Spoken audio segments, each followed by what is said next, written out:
Hello guys, আমরা এখন রেদওয়ানের এলাকায়, ছোট ভাই রেদওয়ানের এলাকায়। দেখেন কি অবস্থা। দুইটা বাইক দিছি, কিছু দেখা যায় না। আমরা এখন হাঁটতেছি আন্দাজের উপরে, বাইকে করে যাচ্ছি। মহাকাশে আছি, মহাকাশে। কালকে তো আমি দার্জিলিং গেছিলাম। এই দেখেন আমরা এখন আন্দাজ রয়ে দেখি ফেলতে নেবে। কিছু দেখা যায় না ভাই। এই হলো ভিডিও দিবেন আমার, আমি এই- আপলোড দিব। এই হলো অবস্থা।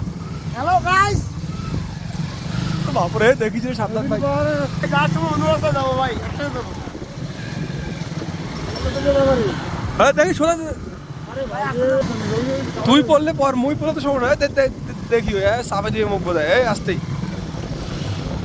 আরে শোয়ে রেদওয়ান, লাফাইও না। ভিডিও ভালো করে জানতো আপনি। সেই ভিডিও হয়েছে সেই। ভাই আসতে। কিছু দেখাই দে। সমন্বয়ক পথভ্রষ্ট হয়ে গেছে গাইস। এই দেখেন সমন্বয়ক, কালুয়া সমন্বয়ক পথভ্রষ্ট হয়ে গেছে। সমন্বয়ক দেখতে পাচ্ছেন।